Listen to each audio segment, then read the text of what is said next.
mengenali sebelum masuk al-Hadis Nabawi. Hadis 4. Hadis 5. Pasal baru. Panas ya.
A'udzubillahi minasyaitonirrajim. Bismillahirrahmanirrahim. Innal hamdalillah nahmaduhu wa nasta'inuhu wa nastaghfiruh wa na'udzu billahi min syururi anfusina may yahdihillahu fala mudhillalah wa may yudlil fala hadiyalah. Asyhadu an la ilaha illallah wa asyhadu anna Muhammadar Rasulullah. Allahumma salli ala sayyidina Muhammad wa ala alihi wa ashabihi ajma'in. Rabbi syrah li sadri wa yassir li amri wahlul 'uqdatam min lisani yafqahu qawli, amma ba'd. Tuan-tuan, puan-puan sidang jamaah dirahmati Allah Subhanahu wa taala. Marilah sama-sama kita mensyukuri segala nikmat Allah Subhanahu wa taala. Kita sama memperingati apa yang Allah kurniakan kepada kita dalam kita membalasnya dengan ketaatan kita kepada Allah dan Rasulnya. Yang kedua, marilah sama-sama kita terus menitipkan doa-doa qunut-qunut nazilah kita kepada saudara-saudara kita yang sedang dihancurkan. Kita melihat banyak perkara-perkara yang sedang berlaku di Gaza. Kalau tuan-tuan baca dalam satu surah surat tersebut berlaku dengan Rasulullah, tetapi ia tidak lari. Maksudnya sebab kalau tuan-tuan belajar tafsir, walaupun ayat tersebut turun kepada satu kaum, turun pada diri Rasulullah, tetapi ia boleh digunakan untuk umat sekarang. Dan surah ini sangat biasa dibaca dan dihafal. Bismillahirrahmanirrahim. Iza ja'a nasr, apabila datang pertolongan. Iza ja'a nasrullah wal fath, apabila datang pertolongan Allah, ketika akhirnya kota Mekah yang sudah Nabi tinggalkan 8 tahun, tuan-tuan, dan akhirnya sebab peristiwa kota Mekah berlaku pada 8 Hijrah. Saya katakan Nabi meninggalkan kota Mekah selama 8 tahun sebab pada tahun yang ke-8 Nabi hijrah, Nabi patah balik dan buka kota Mekah. Dan apa kata Allah lagi? Wa ra'aitan nas, kamu kelihat ramai manusia yadkhuluna fi dinillahi afwaja, kamu kelihat berbondong-bondong manusia akan masuk Islam. Jadi kalau kita lihat dua ayat ini, tuan-tuan, sekarang iza ja'a nasrullahi wal fath, apabila datang kebenaran, maka datang pertolongan Allah. Maka begitulah juga dengan keadaan Palestin sekarang. pasti pertolongan akan datang. Pasti. Okay. Kita lihat satu dunia sudah mengetahui tentang kebenaran agama Islam. Kita lihat tuan-tuan, sekarang memang clear berlaku di seluruh dunia. Ada yang mengatakan bagaimana seorang ibu yang syahid beberapa orang anaknya di saat meriba babynya yang sedang mati, yang sudah syahid. Apa katanya? Alhamdulillah. Thank God. Bagaimana mungkin, kata orang putih tersebut, bagaimana mungkin di saat meriba bayi yang sudah mati, seorang ibu boleh mengucapkan thank God, terima kasih pada Allah. Why? Bagaimana mereka ada kekuatan? How they get this faith, kata orang putih ya. Macam ni aku nak dapat kekuatan macam tu. Bagaimana orang Islam dapat kumuk macam ni juga? Maka yakinlah tuan-tuan akan pertolongan Allah Subhanahu wa taala.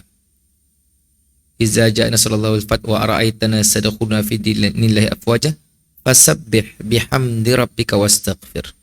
Maka bertasbihlah kepada Allah kerana atas ini akan berlaku tuan-tuan. Sebab tu ada di kalangan ulama mutaakhirin di Jordan, bila ditanya why orang-orang sekitar Palestin tidak membantu, dan perkara ini sudah berlaku pada zaman Umar Al-Khattab, bila mana Amirul Mukminin ketika itu Umar Al-Khattab melucutkan jawatan Khalid Al-Walid sebagai jeneral perang. Yang kita ketahui Khalid Al-Walid menjadi pemerintah perang, jeneral perang zaman Nabi, menjadi jeneral perang zaman Abu Bakar, tiba-tiba dilucutkan pada zaman Umar. Why? Okay, pertama, Umar melucutkan jawatan Khalid ada sebab. Khalid Al-Walid tidak frust. Bila di downgrade jawatan tak frust. So, kalau kita tuan-tuan downgrade, marah tuan-tuan, tunuk kita office Tapi apa kata Khalid? Aku berperang bukan kerana Umar. Aku berperang kerana Allah. Apa kata Umar? Aku khawatir kalau sentiasa menang, orang akan kata, umat Islam akan kata kita menang sebab Khalid ada, bukan sebab Allah.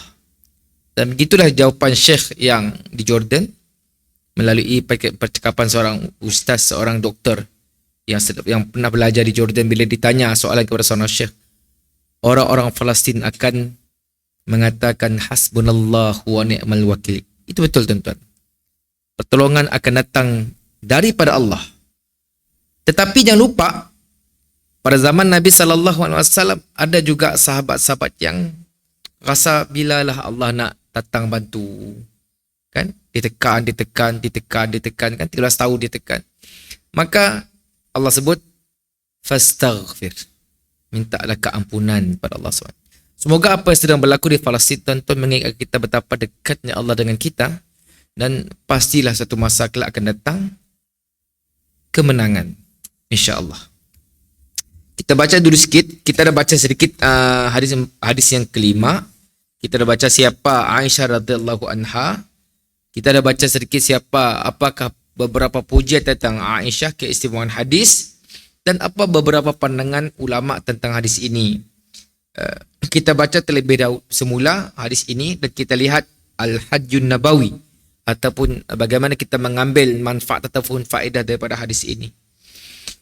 Daripada Ummul Mukminin Ummi Abdillah Aisyah radhiyallahu anha, beliau berkata, Rasulullah sallallahu alaihi wasallam bersabda, "Man ahdasa fi amrina hadza ma laysa minhu fahuwa raddun." Itu dalam riwayat Bukhari. Wa fil riwayat Muslim lil Muslim, "Man amila amalan laysa alaihi amruna fahuwa raddun." Barang siapa yang beramal dengan amalan yang bukan berasal dari agama kami, maka amalan ini tertolak. Kita pernah bincang ini tuan-tuan dalam hadis dalam Talbisul Iblis.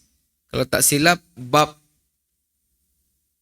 48 atau 49 berkenaan pantang larang dan adat. Jadi kata Ibn Jauzi, Sebahagian kita mengamalkan amalan-amalan yang kita warisi daripada datuk, nenek, bapa kita, orang-orang kita. Dan kita menganggap ia daripada Islam. Saya ambil contoh mudah lah sebelum kita lanjutkan.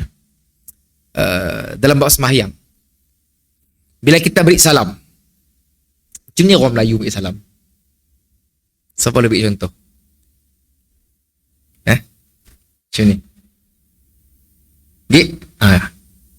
Tak ada mazhab lah macam ni. Kita ada lama macam mana? Bukanlah Syafi'i kah, Hanafi kah, Syafi'iyah kah, sadah. Yang ada dua je. Assalamualaikum warahmatullahi. Assalamualaikum warahmatullahi. Satu. Kedua, Assalamualaikum warahmatullahi. Berhenti sekejap. Assalamualaikum warahmatullahi. Ya, je ada dalam Syafi'i. Kita dah umur 60 nak. Ya yang kita ikut selama-lama tu. Tapi kita marah, kami Syafi'i Ustaz. Belum korek yang lain-lain gitu. Okay, angkat tangan. Sini kita angkat tangan. Angkat jari sini. Kalau kita tangan kita majmuk, syahadu an la ilaha illa dan angkat Muhammad Rasulullah, baru angkat sikit jari cuma. Kalau kita buka dalam majmuk Syarah Muhazzab. Jadi kita ni ada yang macam ya lah, ada yang macam ya lah, saya tangga. Ini sikit. Banyak kita tu ikut je. Tu sih. Jadi ya okey lah. Tapi kita belajar. Jangan tutup minda kita bila kita belajar. Oh, macam saya sendirilah.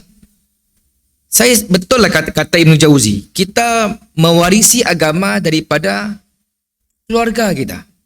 Orang-orang kampung kita. Imam kita. Kalau Kuching mungkin banyak guru-guru yang mengajar. Melalui temu bual saya dengan Datuk Haji Narawi. Start beliau menjadi guru agama tahun 72 kah? 72 ke 67? Dah ada kelas di bawah Madrasah Islamiyah. Apa kata Datuk Narawi? Ustaz, kita mau nanggakah gambar pelajar-pelajar saya dulu? Pahal Tok. Kita ingat tidaknya macam orang itu berskirt Ustaz, belajar agama berskirt. Tahun 60-an, 50-an. Kita nanggar rumah orang tak dok lolok mari dak orang Melayu kita. Lem tai semua, air ya semua.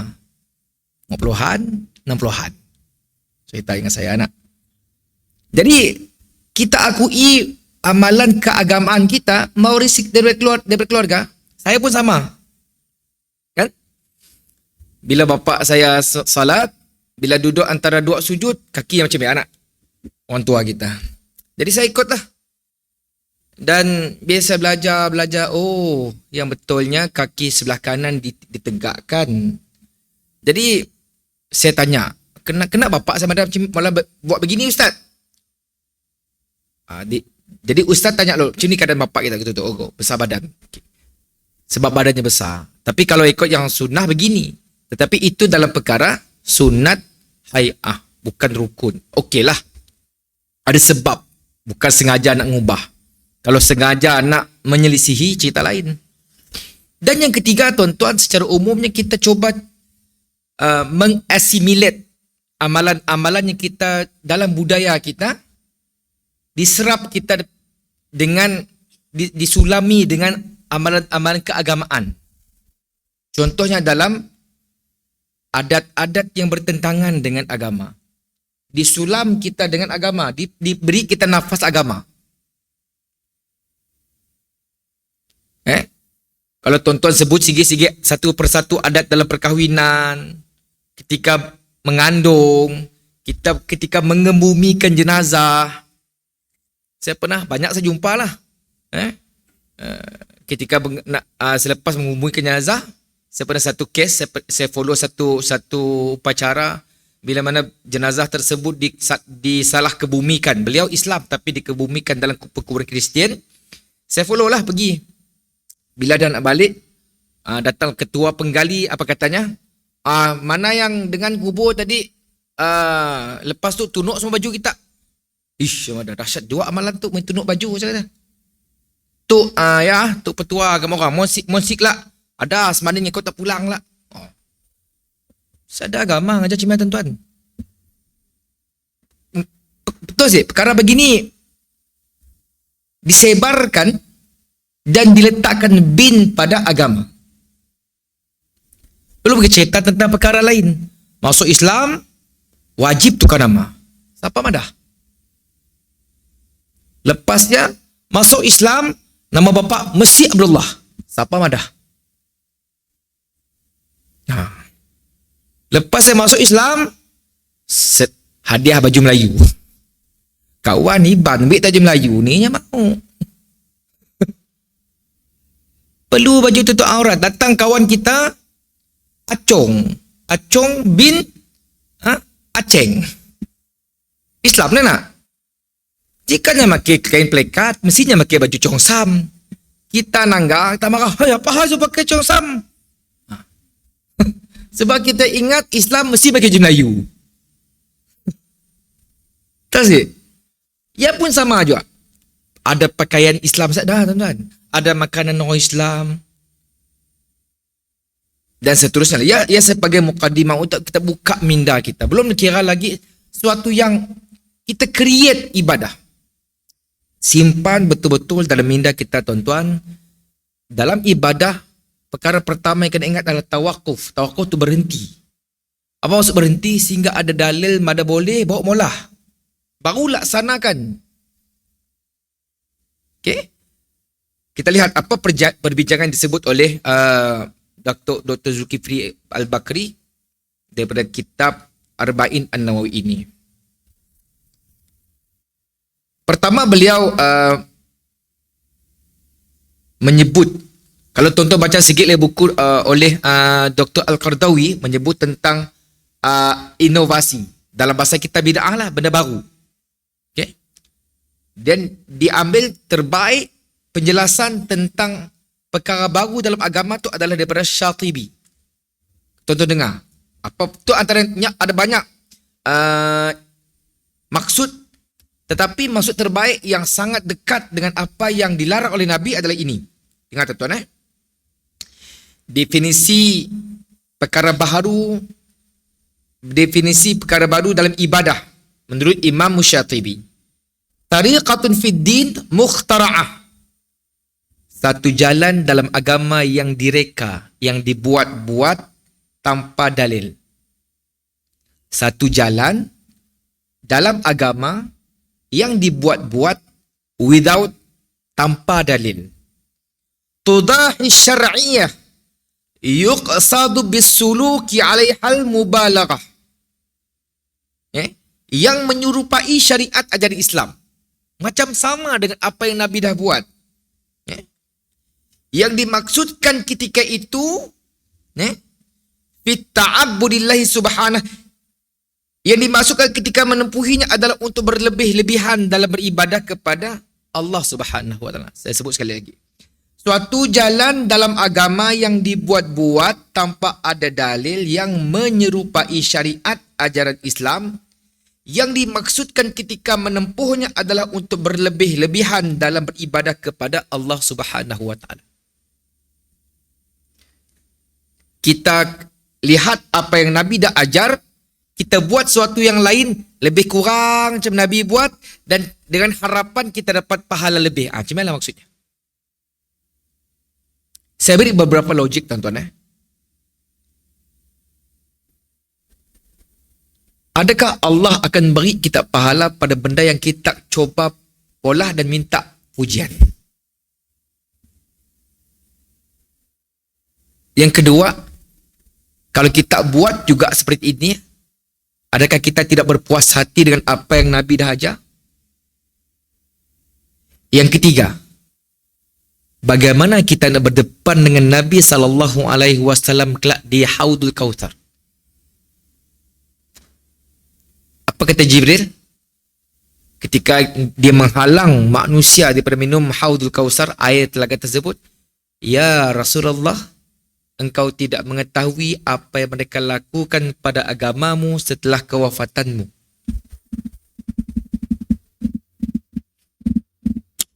kita buat tuan-tuan. Begitu juga perkara ini telah saya ulaskan dalam kitab Talbisu Iblis. Pertama sekali, kalau kita mewarisinya daripada orang-orang tua kita, pertama, semoga Allah mengampuni mereka. Satu. Kedua, kita berpeluang dalam kelas-kelas, dalam kuliah-kuliah untuk memperelok, memperbetulkan. Ada akal kita menilai. Ketiga, tuan-tuan boleh bayar dalam satu hadis meriwayatkan. Ini satu perbandingan tuan-tuan. Kata Allah, kata Rasulullah, kalau seseorang yang melakukan ibadah untuk dilihat manusia, Allah perintahkan di akhirat kelak untuk beliau minta pahala kepada manusia tersebut. Itu kalau buat ibadah yang memang betul, tapi kerana niat untuk riak, maka minta. Bagaimana pula dengan satu ibadah yang kita reka? Adalah suatu benda yang pelik, tuan-tuan. Buat sesuatu, Allah tak perintahkan, tetapi kita minta Allah bagi pahala atas beliau yang beliau tidak atas sesuatu yang Allah tidak perintahkan. Dan perkara ini juga yang saya sebut melampau-lampau dalam agama ini berlaku pada zaman Rasulullah sendiri. Bila mana 3 orang sahabat jumpa dengan Aisyah, bagaimana akhlak, bagaimana ibadah Nabi. Maka setelah menjelaskan bagaimana ibadah Nabi, maka 3 orang ini memutuskan yang seorang tak nak kahwin sebab boleh mahu ibadah, yang seorang lagi madah aku tu puasa takkan berbuka, seorang lagi akan qiyam tanpa tidur. Dan sampai pada Nabi SAW, ketiga-tiga perbuatan ini tuan betul, tetapi melampau-lampau. Apa kata Nabi? Aku berkahwin. Aku bangun dan aku tidur dan aku bangun. Aku berpuasa dan aku berbuka. Barang siapa tidak menyukai sunnahku, maka dia bukan di kalanganku. Berat tuan-tuan. Nabi si ngaku kita tu umatnya. Jadi, ya beginilah. Pandangan saya pun lah. Pandangan saya bila saya melihat, cuba menganalisis secara ringkas. Penekanan kita dalam perkara yang fardu itu tidak terlalu kuat. Kita banyak melebih kepada perkara sunnah. Melebihi keperluan. Sehingga orang melihat yang sunnah itu lebih utama daripada yang fardu. Saya beri contoh dalam bab tarawih. Ada orang tuan-tuan, musik tarawih, nangis ya tuan-tuan. Saya pernah dulu. Bila sekarang dah okey lah, ada jalan. Dulu tuan-tuan kalau lepas ekspres pukul 5 pagi, kompom sampai kapit pukul 9. Sampai kapit pukul 9. Apa di semayang raya kita? Nangis lah ekspres. Nangis. Tapi subuh si semayang. Apa cerita tuan-tuan? Sebab kita dah di-train dengan begitu. Bila tertinggal perkara sunat, sedih. Tapi bila tertinggal perkara wajib, siap hal. Kelak tampung dengan semayang sunat. Kita fikir begitu. Sedangkan keutamaannya adalah perkara-perkara fardu. Inna salata tanha 'anil fahsya'i wal munkar. Tekan yang salat yang dikatakan oleh Rasulullah, yang disebut oleh Allah, salat boleh mencegahkan fahsyak dan munkar, salat yang fardu tuan-tuan. Okey.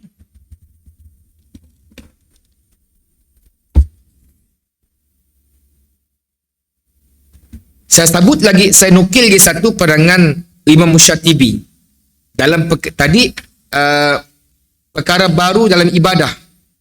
Sekarang perkara baru dalam adat. Al-bid'ah tariqatu fid din mukhtara'ah. Tudahi syar'iyyah yuqsadu bisuruki 'alaiha ma yuqsadu bitariqah syar'iyyah. Suatu jalan dalam agama yang dibuat-buat tanpa ada dalil yang menyerupai syariat ajaran Islam, yang dimaksudkan melakukan adat tersebut adalah sebagaimana niat ketika menjalani syariat. Sama juga. Maksudnya dalam bab ibadat, dalam bab adat pun coba untuk ditransfer jadi macam ibadah juga. Okay. Itu dari sudut istilah tuan-tuan. Dan apa maksud perkara yang dilarang oleh Nabi itu. Tapi kena faham tuan-tuan, bila berbicara perkara-perkara yang dilarang Nabi ini adalah perkara berkait dengan ibadah. Adapun perkara-perkara yang membantu ibadah, perkara-perkara yang berkait dengan dunia, maka itu urusan kita. Kita nak pakai mic untuk jadi imam, untuk azan, tidak jadi masalah. Sebab ia bukan ibadah tetapi membantu ibadah. Kita nak guna sejadah. Zaman Rasulullah tidak ada sejadah. Tapi ia bukan bid'ah. Sebab ia dalam perkara memudahkan ibadah. Tapi kalau kita create, ubah. Aku tak naklah guna istighfar selepas solat, tukar kepada subhanallah 3 kali, tukar. Astaghfirullah, tukar pada subhanallah. Ia dikatakan bid'ah, ubah. Ambil benda baru, aku rasa astaghfirullah asyik cukup, bagus. Tambah lagi yang lain. Yang asyik dia benar. Kalau tuan-tuan coba nak ubah, saya dah pernah ulang sebelum tu kan. Tawaf berapa kali? Tawaf sunat ke tawaf wajib di Mekah berapa kali? Di Kaabah? Berapa? 7. Siapa ada 7 yang cukup? Berani tak kita kata 7? Sikit gila Ustaz. Kami nak tawaf 50 kali. Alang-alang. Maraton terus. Berani sih? Atau pada alalang 7 Ustaz 10 lah. 3 lagi Ustaz. Kalau kita malah bola cewek tentu confirm batal tawaf kita. Sebab ingat konsep ibadah yang Nabi ajar, akal kita tidak dapat mengatakan lebih mesti bagus. No. Macam bab uduk. Kan? Uduk kan? Kalau tuan-tuan buka dalam Sahih Bukhari, ada mengatakan sekali, ada mengatakan 2 kali, ada mengatakan 3 kali. Ketiga-tiga kaedah tersebut adalah sunnah. Okey. Ada dalam perkara macam seperti wuduk, menggunakan air berlebihan dikatakan membazir. Sampai seorang sahabat bertanya dengan Nabi, bila Nabi melihat beliau berwuduk berlebih-lebih, apa katanya? Walaupun aku berwuduk dalam sungai, yes, walaupun kau berwuduk dalam sungai. Betapa Nabi menjaga babnya. Bukan bermaksud kita mesti berlebih-lebih. Tidak, tuan-tuan. Jangan coba buat sesuatu yang berlebih-lebih dalam perkara yang Nabi dah tetapkan. Melainkan dalam perkara-perkara sunnah yang open. Contoh, Nabi kata apa? Perbanyakkan istighfar. Silakan. Nabi istighfar apa? Sebagian mana 70, sebagian mengatakan 100 kali. Silakan. Tapi yang tu orang saya mahu, saya pelik. Bila Nabi pola 70 tu kita rasa, istighfar macam si best tak, kami nak boleh zikir lain. Pelik juga. Yang Nabi ajar tak si best, kita cuba modifat benda lain. Siapa Nabi gitu? Jangan sampai bila ada depan Allah atau di depan haud, kita dilarang, kami kita pada kena lah dulu mereka semua dengar bengkeng pada muka lah. Mohon saya ada contoh aja lah contoh. Mohon saya bertemu orang bengkeng contoh lah. Di akhirat saya pernah pergi katanya, bagi tahu apa saya putih mata kau ni, tahu apa saya dulu. Bila dilarang semua mulahnya nak kontrol mereka nak putih matanya. Padan muka lah, padan muka. Padan muka sekarang okey tuan-tuan. Jangan kelak kita menyesal yang si dapat nak pola apa-apa. Saya tidak ada kepentingan tuan-tuan dalam perkara tu. Yang penting kita cuba sampaikan. Kita bukan hanya nak kuantiti pada ibadah. Bukan juga kualiti pada ibadah. Ingat, tuan-tuan kena ingat dalam ibadah tu 3 benda kena patuhi. Bukan hanya kuantiti, bukan hanya kualiti, tetapi kena ikut apa yang Nabi ajar. Baru nyecun. 3. Orang selalu madah, sering dia ulang-ulang, lebihkan kualiti daripada kuantiti. Tapi lupa yang ketiga, ikut tak apa yang Nabi ajar. Ataupun melalui kitab-kitab yang ditulis, kitab fiqh dan sebagainya. Kitab-kitab mu'tabar. Okey?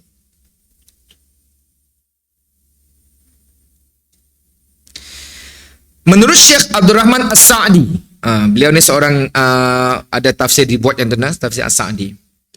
Hadis ini menunjukkan lafaz menunjukkan makna lafzi dan mafhum.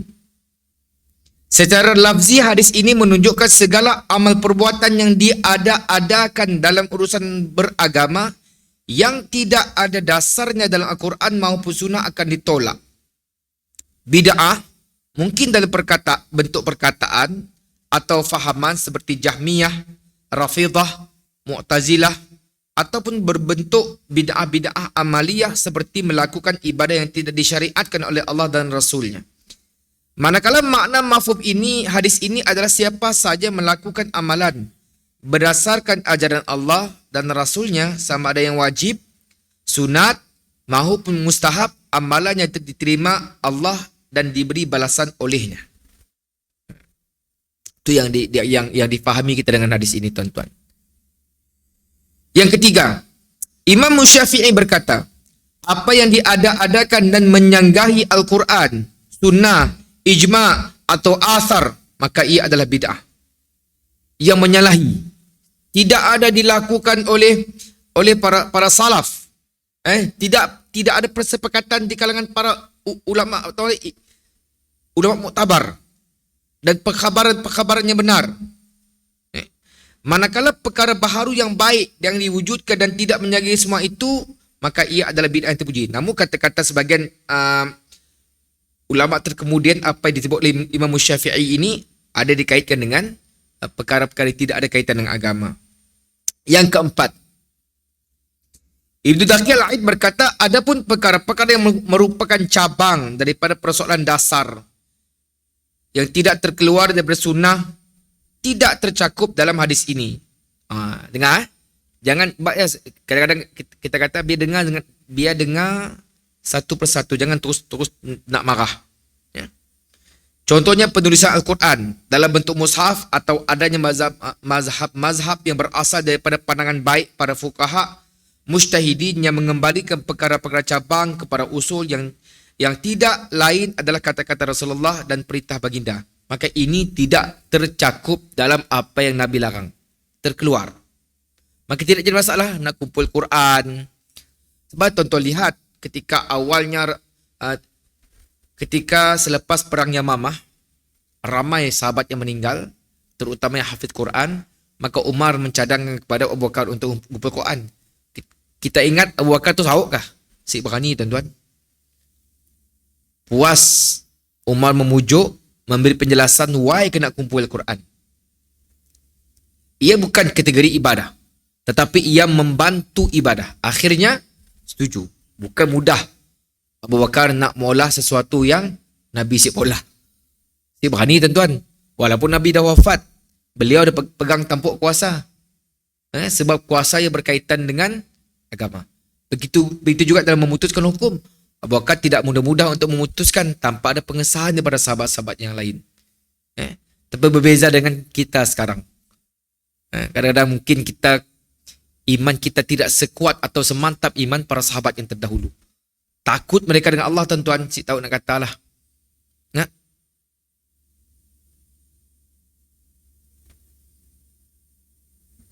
Yang kelima, dalam Al-Wafi menyebut, antara bid'ah buruk yang berlaku dalam kalangan manusia umum ialah mengagungkan benda-benda tertentu dan mengambil berkat serta beriktikad bahawa ia boleh memberi manfaat serta mengagungkan perigi, pokok, kubur.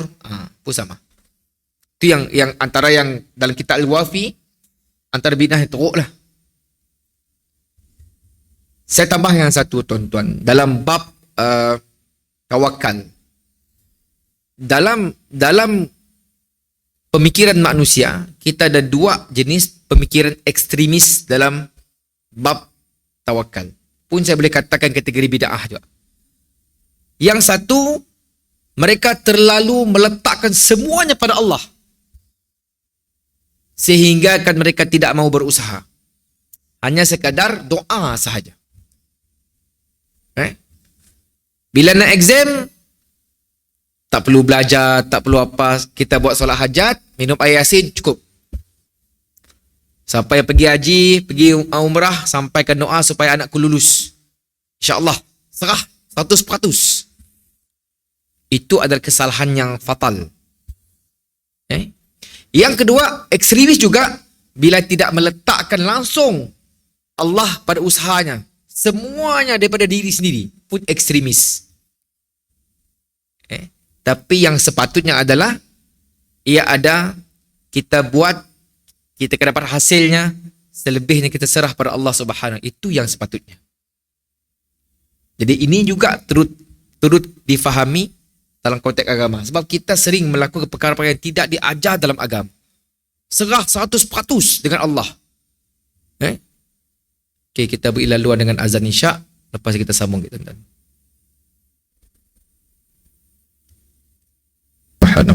Saya sampaikan 2 lagi poin, lepas kita boleh petik kesimpulan. Jadi yang banyak saya sebut tadi, tuan-tuan, adalah lebih kepada bid'ah dalam konteks ibadah. Tetapi bid'ah yang dikaitkan dengan neraka adalah bid'ah dalam bentuk akidah. Sebab ia dalam Al-Wafi menyebut seburuk-buruk bid'ah adalah dalam perkara berkaitan dengan akidah. Ini kalau kita lihat dalam satu riwayat yang sahih telah menceritakan bahawa sahabat nak pergi perang Hunain, maka sahabat melintasi satu pepohonan bidara sebelum sampai ke Hunain, yang mana pokok bidara ini, tuan-tuan, tempat tentera kafir Quraisy meletakkan senjata supaya senjata tadi diberkati, supaya senjata tadi dapat bila perang menang. Okay? Maka sahabat pola request dengan Rasulullah, jadikanlah bagi kami tempat sandaran senjata sebagaimana yang mereka miliki, ya Rasulullah. Maka apa kata Nabi? Allahu Akbar wa qultum waladhi nafsi biyadi kama qalat banu Israel li Musa ij'al lana ilahan kama lahum aliha qala innakum qaumun tajhalun la tarkabunna sunana man kana qablakum. Allahu Akbar. Dan kamu berkata, kata Rasulullah, dan sesungguhnya jiwa aku di tangannya. Ini adalah sebagaimana yang telah dikatakan oleh kaum Musa kepada Bani Israel. Apa kata Nabi Musa? Bila mana Bani Israel minta benda sama kepada Nabi Musa. Jadikanlah bagi kami Tuhan sebagaimana mereka mempunyai Tuhan-Tuhan. Kemudian baginda bersabda, sesungguhnya kamu adalah kaum yang jahil. Kamu akan mengikuti jalan kaum yang sebelum daripada kamu. Jadi perkara ini juga batil, tuan-tuan, yang sangat dilarang. Cukuplah Allah bagi kita. Jangan campur adukkan akidah kita dengan perkara-perkara yang boleh merosakkan. Hatta benda yang ada sipi-sipi, tuan-tuan. Contohnya sekarang sudah ada amalan-amalan yang saya tidak katakan amalan tersebut totally salah. Memang ada khilaf, boleh bertawasul dengan keberkatan orang-orang yang telah meninggal. Saya tak nafikan. Cuma kebanyakan yang pergi tidak ada pengetahuan. Akhirnya yang depan Syekh beritahu, okey, kita minta dengan keberkatan orang yang meninggal. Tapi yang belakang faham, oh, kita minta dengan si mati.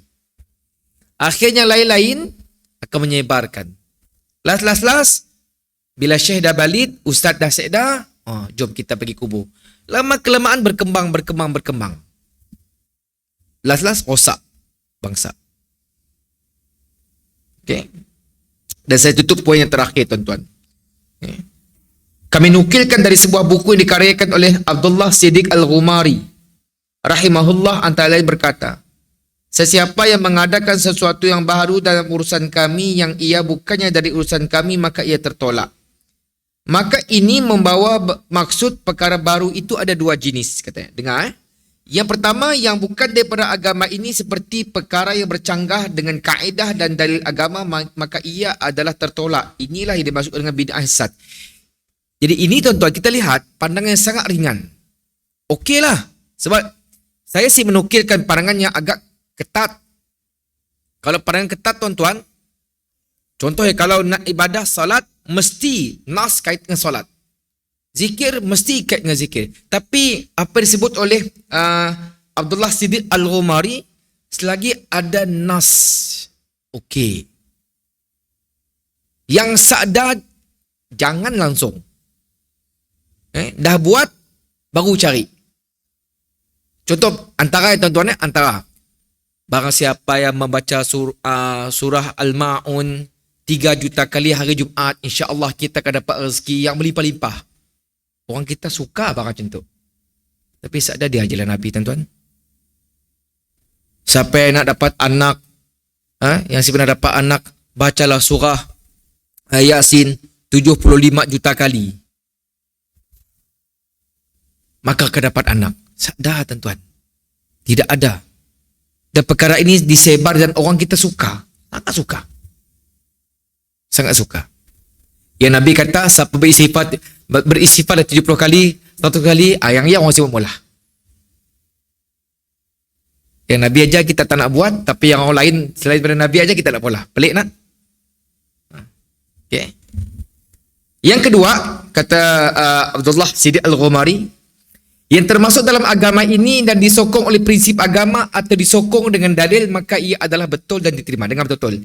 Yang termasuk dalam agama ini dan disokong oleh prinsip agama atau disokong dengan dalil, maka ia adalah betul dan diterima. Inilah yang dimaksudkan dengan sunnah yang baik. Jadi kita tutup, tuan-tuan. Perlulah kita ketahui bahawa amalan semua kita dinilai bukan hanya kualiti, bukan hanya kuantiti semata-mata, tetapi sejauh mana kesesuaiannya menurut ajaran Allah dan Rasulnya. Seperti mana saya katakan tadi, 3, tuan-tuan. 3. Walaupun amalan baik banyak dilakukan, tetapi tidak berasaskan kepada peraturan syarak, amalan tersebut sia-sia. Saya ulang. Walaupun amalan tersebut baik, banyak dilakukan, tetapi tidak berasaskan kepada peraturan syarak, amalan tersebut adalah sia-sia. Macam tadi lah. Siapa baca surah sekian, 500 kali setiap hari Jumaat, akan dapatlah anak yang cerdik-cerdik. Saya bukan katakan amalan bacaan Quran si bagus, tuan-tuan. Tapi bila diletakkan, kena macam tu, ialah rusaklah. Benda ini pernah ditegur oleh seorang tabi'in kepada sahabatnya lain. Allah tidak menghukummu kerana salat, tapi kerana Allah menghukummu kerana menyanggahi, menyelisihi Rasulullah sallallahu alaihi wasallam. Kena faham. Saya ulang sekali lagi. Orang selalu pada macam tu. Ustaz tu melarang orang semayang kah? Ustaz kita melarang orang berzikir kah? Semayang yang sudah ada, tahajud, malam, silakan. Zikir, astagfirullah, silakan. Yang dah confirm. Tapi yang pelik kena yang confirm si mula. Yang si confirm, yang jadi gago kita. Kan? Demikian pula meskipun banyak amalan baik yang dilakukan, tetapi tidak memenuhi syarat pelaksanaannya, maka amalan tersebut tidak mendatangkan pahala. Dengar. Kata-kata yang ditulis oleh Datuk Dr. Zulkifli Al-Bakri, seorang alim di Malaysia tu. Ya? Justru amalan yang dilakukan perlulah kepada muwafaqah, berbetulan dengan kehendak Rasulullah sallallahu alaihi wasallam dan keikhlasan.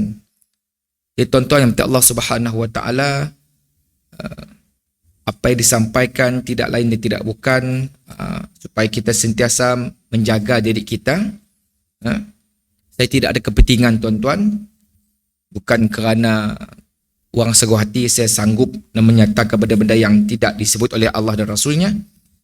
Yang tidak lain tidak bukan, semoga kita di depan Allah Subhanahu wa taala kita dapat menyatakan aku telah berusaha sebaik-baik dan kita tidak akan menyesal di depan Rasulullah ketika nak masuk syurga, nak dapat syafaat tiba-tiba di saat akhir. Tuan-tuan, benda yang paling sakit, tuan-tuan, benda yang ujung-ujung nak masuk tiba-tiba si dapat. Nangislah air mata darah, tuan-tuan. Sekarang, okey, dapat patah balik, dapat memperbetulkan balik, dapat belajar lagi. Kan? Tapi kalau dah mati, kalau dah di depan mahsyar, waktu itu, tuan-tuan, nafsi. Semoga kita sama-sama menjaga. Fadzakir wa inna dzikra tanfa'ul mu'minin. Saling memberi nasihat.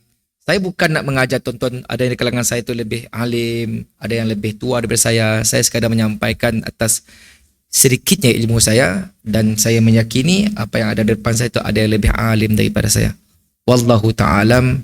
Kita tangguh dengan membaca tasbih kafarah, dan kita jumpa tahun depan. Ulama kita tahu tahun depan kita jumpa. Qul qawli hadza wa astaghfirullah azim li wa lakum. Assalamualaikum warahmatullahi wabarakatuh. Demikian saja persoalan kita dan menghadiri. Kita sampai pada